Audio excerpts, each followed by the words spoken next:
Hello बच्चों, चलिए प्रश्न देखते हैं। मृदा किसे कहते हैं? मृदा परिच्छेदिका का वर्णन कीजिए। तो चलिए जानते हैं। सबसे पहले हम इसकी मुख्य अवधारणा को देखते हैं। मुख्य अवधारणा। तो यहाँ पर सबसे पहले हम लोग जानते हैं मृदा के बारे में कि मृदा क्या होता है।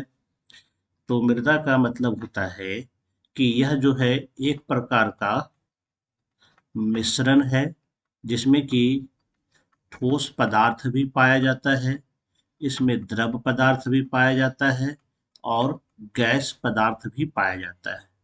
और इसके निर्माण में जो होता है, मुख्य रूप से यह जो निर्माण होता है इसका, वह चट्टान से बनता है। और चट्टान में इसके लिए कई प्रकार की प्रक्रियाएं होती है।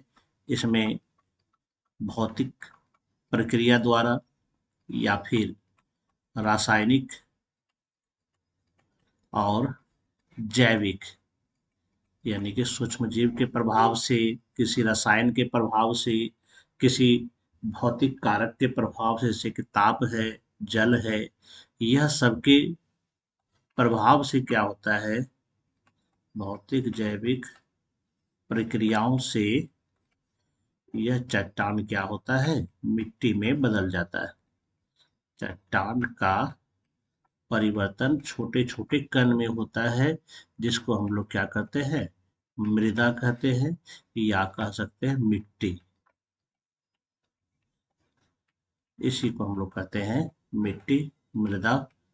और यही कई जीवों का आधार है, इसी में पौधे भी वृद्धि करते हैं। तो ये मिट्टी निर्माण की प्रक्रिया में काफी वर्ष लग जाता है। इसके निर्माण में काफी लंबा समय लगता है। तो हर समय में इसका अलग अलग परत का निर्माण होता है, जिसको हम लोग यहाँ पर मृदा परिच्छेदिका भी कहते हैं। मृदा परिच्छेदिका अर्थात ये जो मिट्टी का निर्माण होता है, यानी कि मृदा का, तो मृदा का जो परत दर परत बनता जाता है, इसी को हम लोग कहते हैं मृदा परिच्छेदिका। चलिए इसके बारे में और हम जानते हैं। यहाँ आप देख सकते हैं, ये मृदा परिच्छेदिका का चित्र है। और यहाँ पर पूरे मृदा परिच्छेदिका को हम लोग चार भागों में बांटते हैं। यह सबसे ऊपरी स्तर होता है, जिसको हम लोग कहते हैं क संस्तर। और इस भाग में मूल रूप से मिट्टी पाई जाती है, यही सबसे ऊपरी परत होता है। और यह उपजाऊ परत होता है, जिसमें कि ह्यूमस भी पाया जाता है। इसमें पौधे के जड़ वगैरह ज़्यादा देखते हैं, ये सब देखते हैं, सब पौधे के जड़ वगैरह इसी भाग में मुख्य रूप से पाए जाते हैं। ये पौधे हो गए। यहाँ आप देख सकते हैं ये पौधा है। और ये जो हमारा ये जड़ दिख रहा है, ये मूल जड़, ये मुख्य रूप से ए वाले भाग में सबसे ज्यादा जड़ दिखता है, यानी यह संस्तर क हो गया।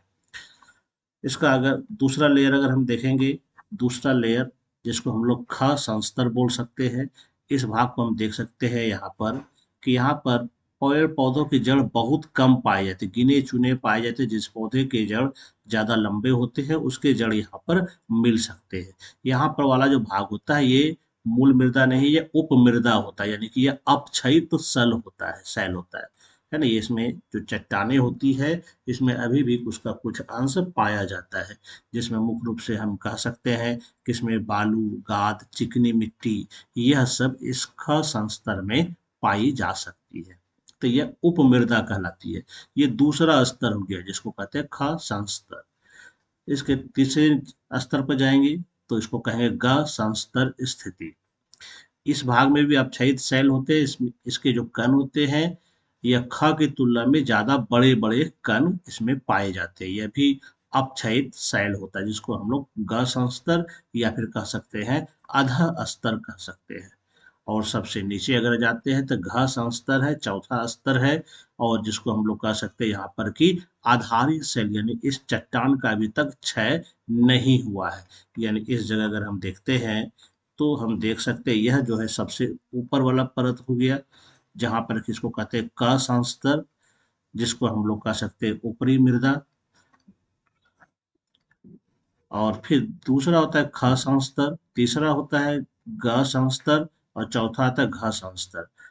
ख को हम लोग कहते हैं उपमृदा, ग को कहते हैं अधः स्तर, और घ को कहते हैं आधारी शैल, जिसमें कभी तक भी चट्टान में विखंडन शुरू नहीं हुआ है, इसमें अपक्षयन नहीं हुआ है। तो यही हमारी क्या है, यहाँ पर मृदा परिच्छेदिका है।